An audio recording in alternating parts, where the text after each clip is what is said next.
sebagai anak guru, ya ternyata Kang Jaya ini adalah anak guru. Ada nggak sih Pak beban tersendiri dari mungkin Kang Jaya dari tingkat SD sampai SMA ya, beban menjadi anak guru itu Kang?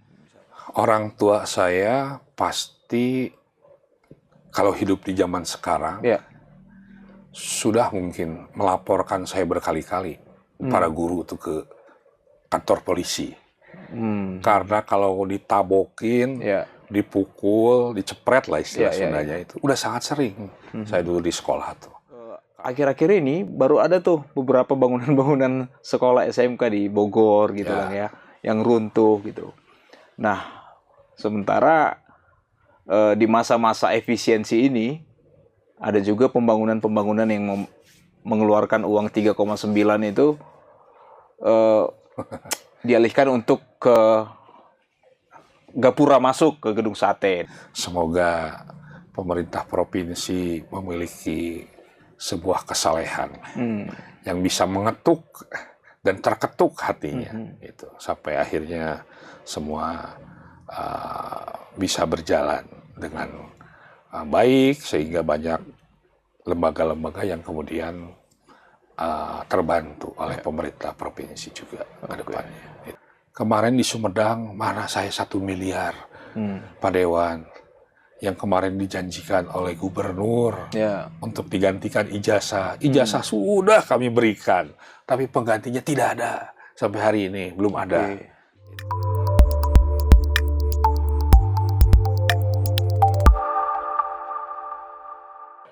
Sampurasun Tribuners, kembali bersama saya Daniel Damanik pada program Adikarya Parlemen. Kali ini di bulan November, bertepatan dengan momentum Hari Guru yang diperingati setiap tahunnya pada 25 November. Kita akan berbincang-bincang dengan seorang politisi dari Partai Persatuan Pembangunan atau P3, yaitu Haji Zaini Sofari, anggota DPRD Provinsi Jawa Barat. Apa kabar Pak? Sehat selalu. Sehat selalu ya. Bang Daniel. Dan tetap semangat. Bagaimana kabarnya? Sehat juga Pak. Sehat juga Tribuner semua. Baik. Oke, baik. Pak Dewan nih, 25 November ya, selalu diperingati sebagai Hari Guru Republik Indonesia. Nah, seperti apa nih Kang Zaini untuk melihat sosok guru di mata seorang Kang Zaini? Ya, guru setiap hari saya bergaul sama ibu guru khususnya. Karena ibu saya juga kan guru. Oh, jadi sejak kecil sudah terbiasa dengan aktivitas keseharian terkait dengan rutinitas dari guru. Pergi pagi, pulang jelang sore, termasuk aktivitas sehari-hari yang disiapkan oleh guru, karena yang terdekat kan di situ ibu, jadi saya tahu sehari-harinya seperti apa itu guru. Yang pasti keseharian itu tentu banyak hikmah-hikmah yang bisa kita ambil, kita contoh dari keseharian guru yang ada di dalamnya. Baik, Pak, sebagai anak guru ya, ternyata Kang Jaya ini adalah anak guru. Ada nggak sih Pak beban tersendiri dari mungkin Kang Jaya dari tingkat SD sampai SMA ya, beban menjadi anak guru itu Kang? Misalkan anak guru itu tidak boleh nilai merah kah, tidak boleh tidak juara, seperti apa Kang? Ada nggak? Tentu itu ada. Kalau misalnya kita sebutlah misalnya, ya namanya anak-anak ya, pasti dia punya keseharian yang memang misalnya tidak sesuai dengan keseharian atau kebanyakan orang-orang gitu. Nah tentu ya kalau pada saat itu sih tidak berpikiran ya, seperti apa istilahnya, ada tata krama anak guru gitu ya, biasa aja lah. Cuma di satu sisi tambah dewasa kan berpikir, waduh ini keluarga saya nih ibu guru, maka mau tidak mau bagian dari reputasi ya, Ya. reputasi dari seorang guru tentu harus bisa melekat. Minimal anak-anaknya, saya bagiannya, keluarganya gitu. Minimal tidak membuat masalah lah. Itu artinya harus sesuai dengan norma-norma keseharian yang berlaku gitu. Ya. Jangan sampai orang tuanya sebagai guru mendidik anak orang, tapi anaknya sendiri berbuat melanggar norma-norma itu kan masyarakat tafsirnya berbeda-beda gitu. Masa anak sendiri aja kayak begitu, gitu. Gimana ngedidik orang lain kan begitu. Ada juga yang begitu. Ya, oke. Bagaimana sih Kang melihat kondisi guru? Kang Zai ini kan Komisi 5 ya, bagian kesejahteraan rakyat nih. Betul. Nah, bagaimana nih kalau kita berbicara tentang kesejahteraan guru nih Kang? Pada zaman dulu tuh, guru itu sangat dalam tanda petik ditakuti, disegani, dihormati. Ya, bahkan mungkin saya waktu zaman dulu itu sebisa mungkin tidak bertemu dengan guru di luar jam belajar nih, di luar sekolah. Misalkan ketemu di tempat belanja atau di mana, sebisa mungkin jangan nih, karena kita menghargai dan ada rasa sungkan, rasa segan ya. Nah, berbanding terbalik dengan kesejahteraan. Pada saat itu dulu mungkin belum sampai sekarang ada sertifikasi dan sebagainya. Bagaimana Kang untuk perbandingan era dulu dan era saat ini untuk kesejahteraan dan bagaimana murid dan orang tua itu menghargai sosok guru ini Kang? Saya kalau membaca beberapa literatur, kalau betul namanya guru, gugu ditiru, digugu, diikuti, ditiru, dicontoh, itu memang historisnya begitu luar biasa. Jarang pada saat dulu orang bisa menjadi guru. Karena guru itu yang memang sebutlah kalau sekarang profesi, jadi pekerjaan yang masyhur, yang ternama gitu. Sehingga kalau di kampung-kampung kalau ada namanya guru, udah jelas dia panutan. Panutan secara keseharian, ditambah juga tidak mungkin orang itu bisa jadi guru kalau tidak memiliki keilmuan yang hebat. Gitu. Sehingga pada generasinya namanya guru itu yang memang pasti disegani. Gitu. Lepas itu seperti apa kondisi gurunya, itu. Tapi yang pasti penghormatannya begitu luar biasa. Gitu. Hari ini bergeser karena ya tentunya zaman berubah gitu. Ketika ada guru, kalau dulu kan kita ketemu guru tadi menghindar karena betapa sebutlah hormat sebetulnya. Hormat dan berharganya. Betul. Ini, gitu. Kalau ada guru di sana bukannya ini kita menghindar karena tadi tidak ada penghormatan. Kalau sekarang kan banyak tereduksi makna guru tuh. Kayak ketemu cuek aja, udah gitu nggak ngaruh, mau apapun juga belum kesehariannya di sekolah gitu. Sehingga kalau saya menyebut ada disparitas gitu. Tapi karena disparitas mungkin karena nilai ya, karena situasi, ruang, waktu yang membuat komunikasi hari ini kan begitu atraktif dan bebasnya. Sehingga tadi tuh tereduksi makna guru oleh keadaan yang ada pada saat sekarang. Itu. Apa mungkin karena saat ini guru itu murni profesional ya Kang? Artinya pada saat zaman dulu mungkin itu lebih cenderung ke pengabdian kali ya? Ya itu, makanya tadi ada pergeseran nilai itu salah satunya di situ gitu. Kalau dulu kan orang tidak sembarangan mau jadi guru. Tapi hari ini memang pengabdian itu pasti ada, gitu. Tapi ada juga akhirnya orang yang sudahlah saya mending jadi guru aja daripada misalnya itu tidak memiliki kemampuan yang memang mumpuni, akhirnya bisa jadi guru. Gitu. Bisa jadi itu model-model seperti itu. Gitu. Meskipun kan kita kadang juga agak sensitif ya, kalau bicara terkait guru, antara profesi, pengabdian gitu, atau misalnya ini bagian dari karir gitu. Karena tadi historis makna guru saat lalu komparasinya dengan hari ini gitu. Oke. Terkait kesejahteraan tadi, Kang, seperti apa, Kang? Ya, itu juga kalau di kota mungkin tidak terlalu ini ya, terutama yang negeri gitu. Karena di kota juga ternyata banyak swasta yang memang kondisinya yang baik lah. Ya, kalau di kota baik. Tapi tidak sedikit juga kondisi-kondisi di tempat-tempat lain, apalagi di pelosok gitu. Saya sering ke Dapil, Subang, khususnya Jawa Barat ya, Kang, ya, masih banyak ya. Betul, kayak saya di Subang, Majalengka, Sumedang gitu. Kan apa istilahnya itu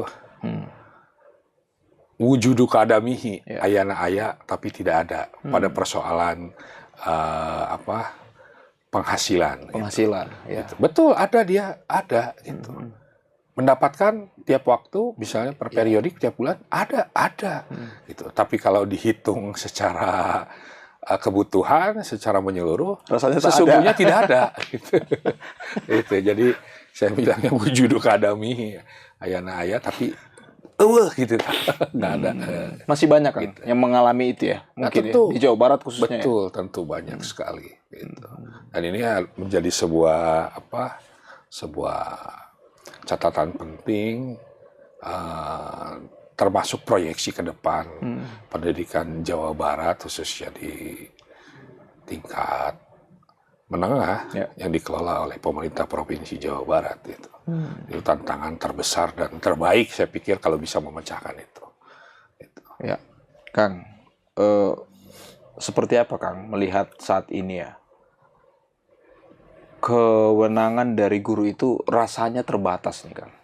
Di saat guru berniat murni dan tulus untuk memberikan didikan, ya terkadang disalahartikan menjadi suatu kekerasan, atau menjadi suatu hinaan kepada muridnya gitu, seperti itu. Karena kemajuan teknologi saat ini, apa-apa viral, bahkan guru banyak yang digugat ke polisi, akhirnya dilaporkan ke polisi akibat penilaian bahwa guru ini melakukan kekerasan. Seperti apa Kang lihat ini? Orang tua saya pasti kalau hidup di zaman sekarang sudah mungkin melaporkan saya berkali-kali para guru itu ke kantor polisi. Karena kalau ditabokin, dipukul, dicepret lah istilah Sundanya itu. Udah sangat sering saya dulu di sekolah tuh. Karena nonton bola, Piala Dunia, atau nonton Persib, menghindar, ataupun bolos manjat, gitu. Besoknya kan kena hukuman. Gitu. Tentu itu sudah dilaporkan. Tapi ya itulah yang membuat mungkin generasi itu menjadi digdaya, menjadi kuat gitu. Karena tidak ada campur siapapun di dalamnya. Yang ada di sekolah hanya urusan guru dan siswa gitu. Orang tua itu adalah bagian dari support system tapi di luar sekolahnya. Hari ini semua campur aduk di situ. Gitu. Padahal permen aturan sudah ada di undang-undang, permen termasuk kita juga punya Perda, Perda nomor 54 tahun 2022, gitu. Yang salah satunya kalau terjadi, sebutlah kejadian apapun namanya yang melibatkan siswa dan guru, itu harus diselesaikan oleh pihak-pihak tertentu yang ditunjuk oleh gubernur secara langsung.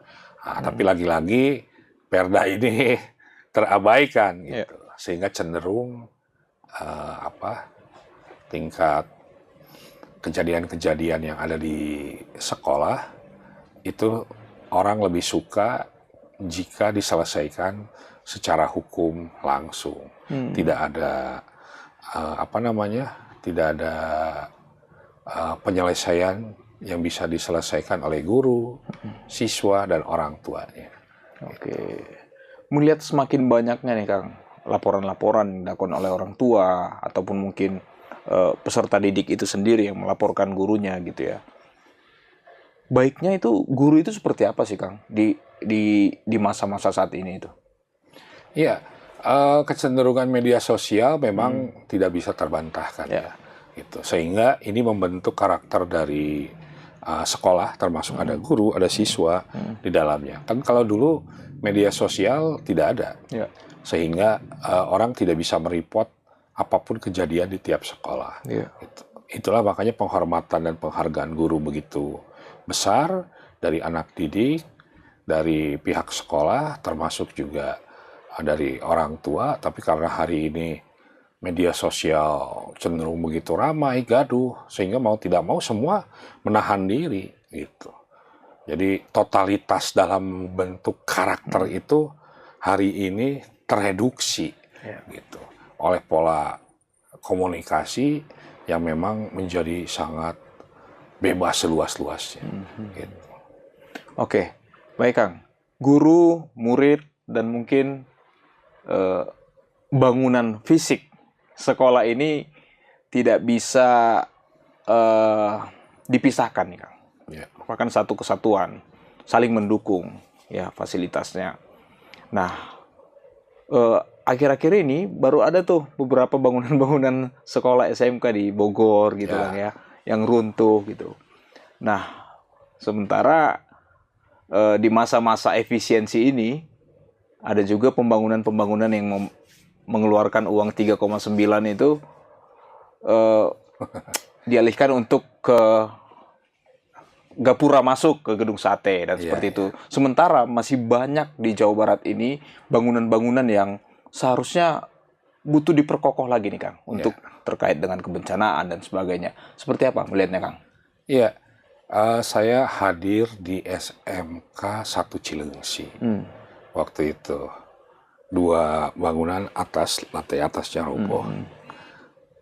Selang 1,5 bulan SMKN Gunung Putri juga itu Kabupaten satu Bogor, hamparan roboh, bahkan lebih parah kondisinya.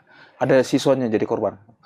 Ada beberapa itu lebih banyak karena Luka-luka ya? dia roboh gitu. Nah ini menjadi sebuah catatan penting tentunya di dunia pendidikan. Tapi di saat bersamaan juga Kota Bandung SMP 1 Pasundan ya, itu di Balonggede juga ini. Nah, makanya penguatan basis untuk pendidikan khusus dari mutu bangunan tentu ini harus diketahui secara nyata gitu. Kan kalau misalnya saya mencontohkan dulu kasuistik yang tadi disampaikan oleh Bang Daniel. SMK 1 itu sudah ada masanya itu. Masa berlakunya bangunan harus kapan direnovasi, ketika di 2012 ini bisa lagi harus diperbaiki kapan gitu. Nah ini sudah ada sesungguhnya. Cuma kan ini kalau harus diakui keterbatasan biaya mungkin dan juga fokus tentunya. Fokus kepala sekolah gitu. Untuk ngurus bangunan juga saya pikir sangat repot karena mau tidak mau keseharian di sekolah begitu luar biasa. Ngurus anak didik, ngurus sekolah gitu. Sehingga harus banyak kerjasama memang dengan pihak-pihak lain karena kan pembangunan itu juga kalau itu kan bantuan dari pusat tuh contoh tadi itu. Maka dari PUPR dia harus banyak terlibat ada di situ. Gitu. Meskipun nanti kalau kita bandingkan tadi dengan misalnya Candi Bentar yang tadi disebut itu, tentu itu menjadi apa ya? Bertolak belakang tentunya. Penguatan infrastruktur diperkuat seperti jalan, gitu. Itu kan bagian dari visi gubernur sesungguhnya menuju Jabar Istimewa. Salah satunya adalah mengejar IPM agar Jawa Barat semakin tinggi dan salah satu IPM itu tidak hanya ditetapkan oleh jalan, tapi dari pendidikan termasuk kualitas di dalamnya. Gitu. Jadi kalau menyandingkan antara dunia pendidikan dengan gapura tentu ya masyarakat bisa melihat gitu.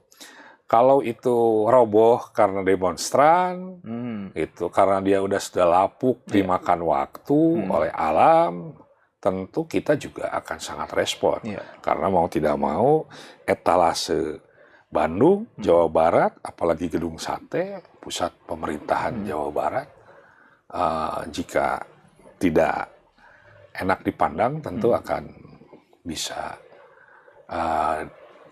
berusaha diperbaiki dengan baik. Tapi kalau hari ini kondisi masih bagus, terus jadi pro kontra terhadap sosiologis dan historis gitu. Kenapa harus jadi dikedepankan gitu kan? Itu. Ya. Karena ini bukan hal yang sulit untuk dilihat secara langsung oleh warga, Kang. Betul. Ya. Antara bangunan revitalisasi di Gedung Sate dan beberapa bangunan sekolah yang roboh nih, Kang. Ya. Ya, itu sangat-sangat gampang dilihat secara langsung oleh masyarakat, dan anggaran-anggaran yang transparan itu bermunculan dan menjadi konsumsi oleh masyarakat gitu, Kang. Iya, karena ini mencolok dalam artian tidak terjadi apapun loh, nggak roboh, nggak lapuk ditelan zaman gitu. Akhirnya tadi menyandingkan dengan anggaran pendidikan, menyandingkan dengan beasiswa santri yang nilainya 5,1 miliar untuk yang tidak mampu, padahal itu adalah bentuk bantuan dari Pemprov mengganti 153 miliar untuk sarana keagamaan yang tidak direalisasikan oleh gubernur pada saat 2025 ini. Digantinya apa? Salah satunya 5,1. Akhirnya orang menyanding-nyandingkan dan membandingkan gitu antara kebutuhan-kebutuhan yang memang sifatnya urgen, mendesak juga, yang sudah ada, bahkan dengan hal-hal yang seperti itu. Belum lagi Rumentang Siang misalnya. Kalau mau bicara kebudayaan, kita punya tempat Rumentang Siang. Kalau kemarin YPK juga roboh tuh, yang di Braga itu, Yayasan Pusat Kebudayaan itu roboh. Sekarang perbaiki. Rumentang Siang sejak lama juga kondisi begitu sampai hari ini belum apapun. Gitu. Artinya kan kalau di perubahan segera angka itu ada, setidaknya bisa melengkapi itu. Jadi pada skala prioritas tentunya mana yang lebih penting. Gitu. Sudah difoto belum? Di yang mana, Candi pintu masuk wartawan kita yang bagian Gedung Sate udah, Kang? Sudah.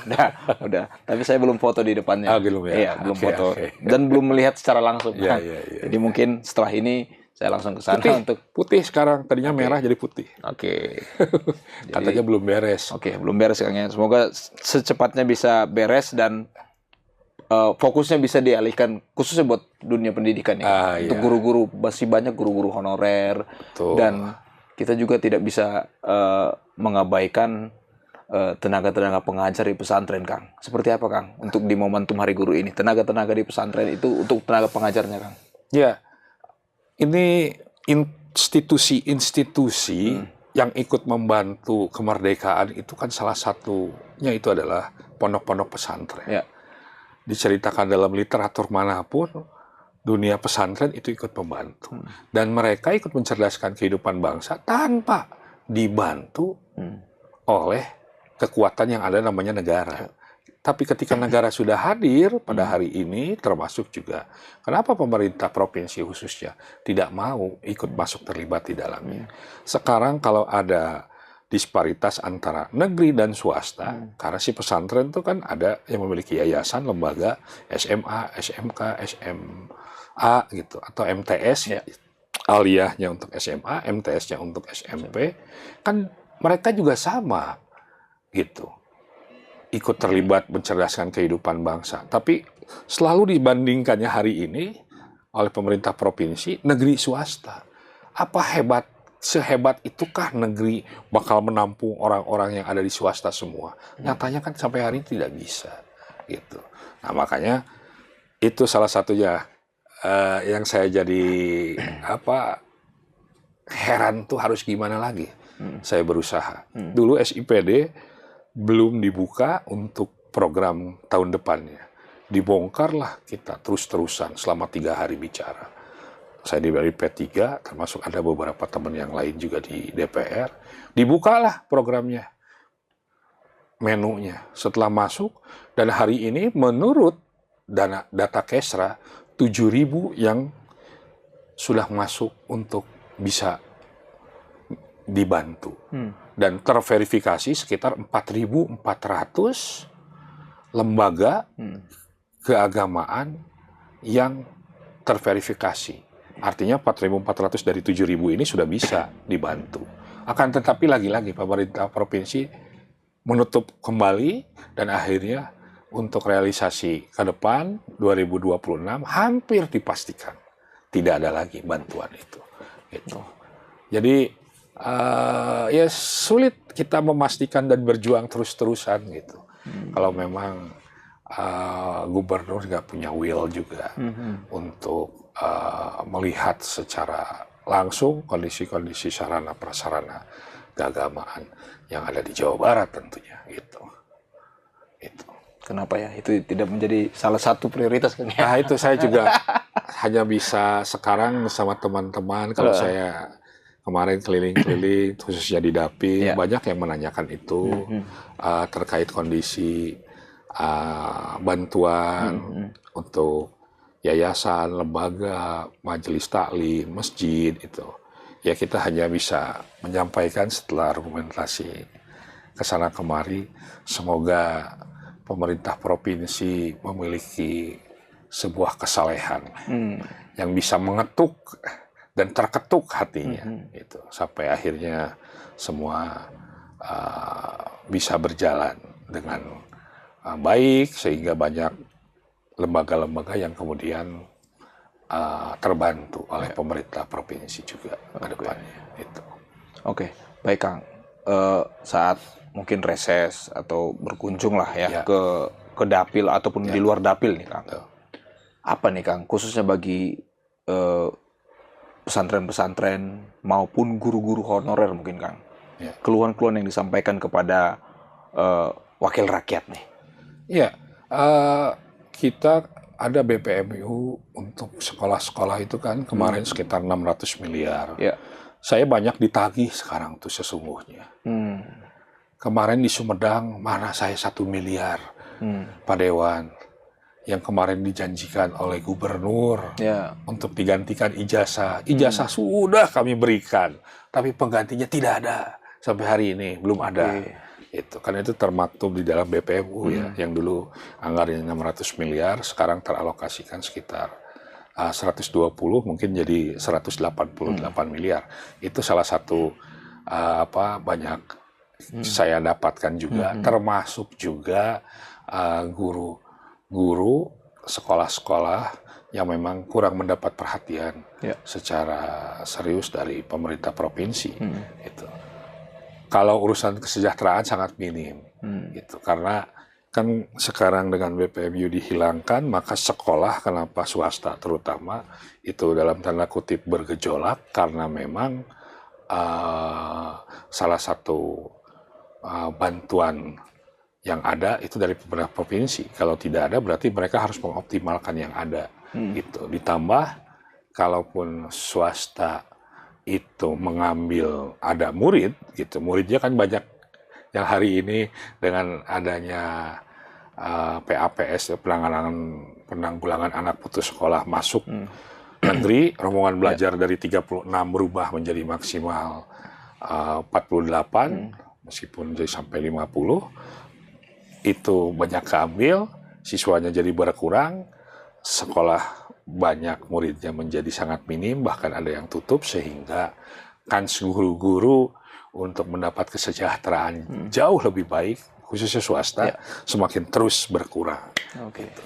Nah itu yang saya selalu sampaikan itu, ornamen terbaik juga itu adalah sekolah-sekolah swasta. Tapi kalau hari ini swastanya nggak dianggap, ya gimana?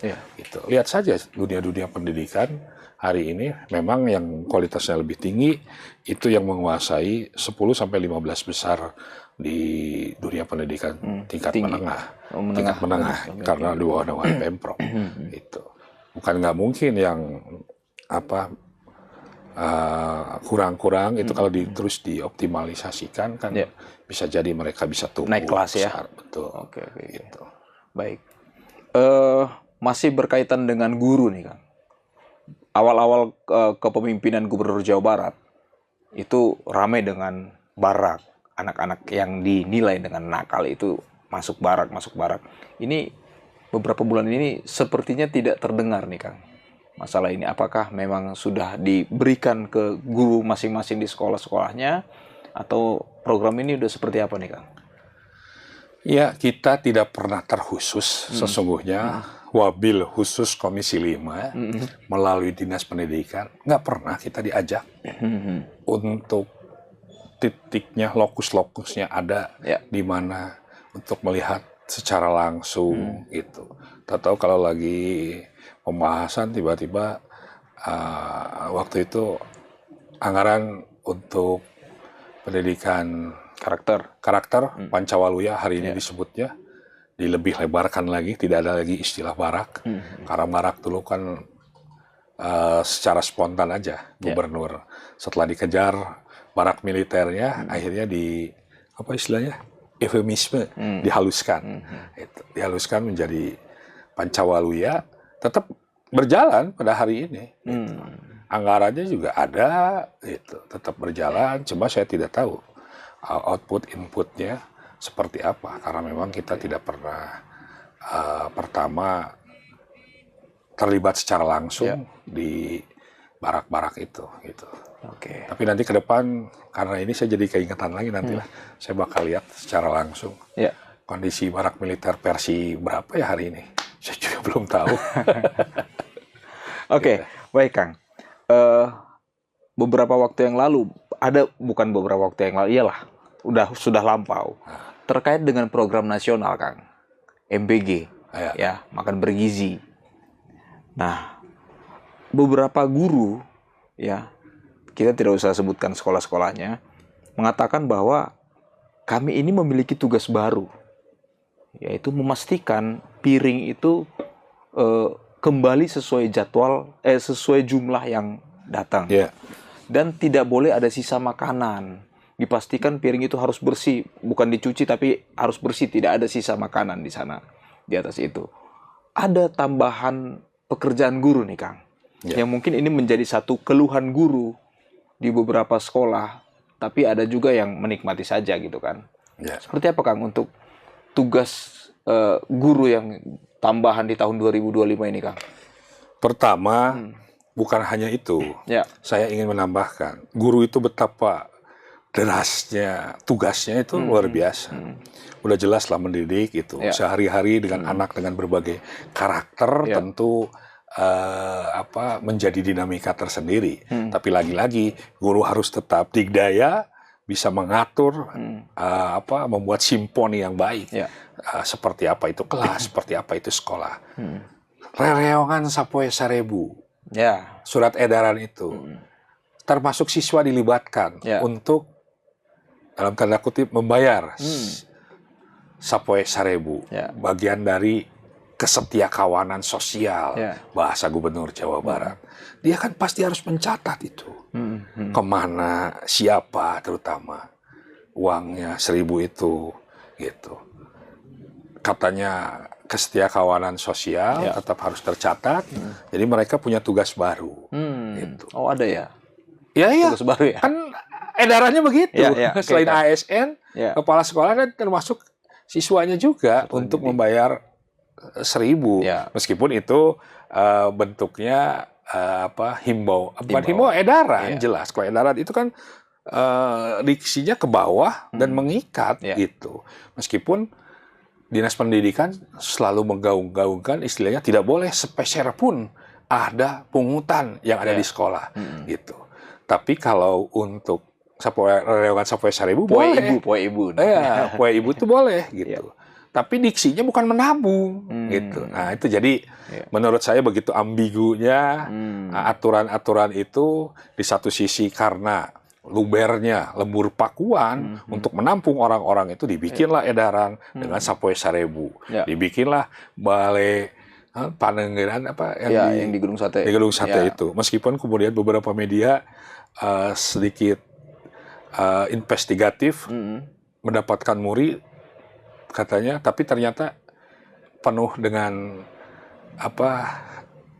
tidak nyata gitu. Karena desa-desa beberapa yang saya datangi tidak ada gimana bikin pos bantuan kemudian mendapatkan muri terbanyak, dapat pos bantuan hukum untuk menampung salah satunya keluh kesah masyarakat yang ada di sekitarnya. Anggarannya juga tidak ada. Gitu. Nah, kembali ke yang tadi, termasuk ada wacana mencicipi MBG dengan tambahan Rp100.000. Itu. Jadi MBG dicicipi, nah guru dapat tambahan Rp100.000. Kata saya, betapa luar biasanya pekerjaan guru. Yeah. Sekali dapat pekerjaan, rewangan sampai 1.000, mencatat, sekali harus jadi tester. Gitu. Kalau aman syukur Pak ya. Nah, dengan kapasitas, kan tester itu kan belum tentu satu paket makanan itu kalau misalnya guru anak-anak yang jumlahnya satu sekolahnya bisa sampai 800 ribuan, kan tidak mungkin samplingnya hanya di bawah 1. Iya. Itu. Nah, dia juga tambahan honor 100.000, tapi harus mencicipi juga. Itu. Nah, ini jadi sebuah masukan mungkin ke depannya. Nah, terkait MBG ini kan program baru. Saya mendukung terhadap MBG-nya. Tapi pada wilayah aplikatifnya, gitu. Karena kan kita juga mendengar, bahkan menyaksikan secara langsung pengelolaan MBG itu seperti apa. Karena ini banyak barang baru, pengawasannya sesungguhnya harus jauh lebih ketat. Gitu. Dari mulai, saya tidak bicara dulu proses di dapur, karena mungkin kita tidak tongkrongin secara keseluruhan. Kadang jam 6 pagi MBG sudah ada di sekolah. Sekolahnya kalau terawat, terukur, maksudnya sama security. Kalau enggak kan orang iseng aja bawa susunya. Itu contoh beberapa ada yang laporan ke kita, Pak susunya udah nggak ada di dalamnya, hanya beberapa orang. Makanya istilah anak-anak jadi sisirikan. Jadi kok kamu ada, saya nggak ada gitu. Karena taruh aja di situ, dia berangkat lagi. Kajang ngejar mungkin teritori jauh. Gitu. Nah ini tentunya harus dapat pengawasan yang ketat, yang luar biasa. Itu sehingga di kemudian hari model-model keracunan di misalnya yang KBB, partai besar di mana KBB, di Parompong, di Batu Jajar, gitu ya. Karena itu sifatnya besar, belum tempat lain, itu bisa diminimalis lah. Gitu. Karena anggarannya paling besar di antara seluruh anggaran di Republik ini kan MBG. Gitu. Makanya harus diikuti dengan percepatan pergerakan yang termasuk pengawasan yang bagus juga gitu. Sehingga tadi makan harus habis segala macam, kan harusnya anak-anak punya porsinya seperti apa. Itu. Oke. Baik Pak, terakhir nih Pak. Ya, apa nih Pak pesan kepada guru-guru di Jawa Barat dan di Indonesia secara umumnya? Bagi guru-guru yang mungkin saat ini banyak yang sudah menahan diri untuk tidak mendidik secara versi dulu lah gitu. Ya. Banyak yang udah menahan karena banyaknya kamera-kamera dari peserta didik dan mungkin orang-orang lain. Dan di tengah guru juga yang terkait dengan kesejahteraan yang masih belum merata nih Pak. Belum merata, khususnya guru-guru honorer dan sebagainya. Dan di tengah bertambahnya tugas-tugas guru seperti tadi untuk MBG, POI Ibu dan sebagainya Pak. Apa nih Pak pesan-pesan mungkin sebagai pesan penyemangat atau motivasi kepada guru-guru yang ada di Jawa Barat secara khususnya Pak? Silakan Pak. Ya tentu setiap zaman ada masanya, setiap masa ada orangnya. Ke depan juga dunia akan selalu berputar. Yang pasti guru-guru tetap harus membuat karakter yang kuat untuk anak-anak didiknya, untuk sekolahnya, karena saya yakin di masa mendatang secara terus-menerus guru tidak akan pernah dilupakan oleh siapapun, oleh apapun. Sehingga saya khususnya gitu, akan selalu mengabdi untuk guru-guru yang ada. Gitu. Oke, baik. Terima kasih Kang. Sama-sama. Informasi-informasi yang sudah disampaikan ya. Semoga bermanfaat. Khususnya pada momentum 25 November sebagai Hari Guru Republik Indonesia. Terima kasih. Selamat Hari Guru. Selamat Hari Guru. Untuk semua, tetap digdaya kami berada terdepan bersama guru-guru yang ada di Indonesia, khususnya di Jawa Di Barat. Jawa Barat. Baik, terima kasih. Saya Daniel Damanik, sampai jumpa pada program selanjutnya. Terima kasih.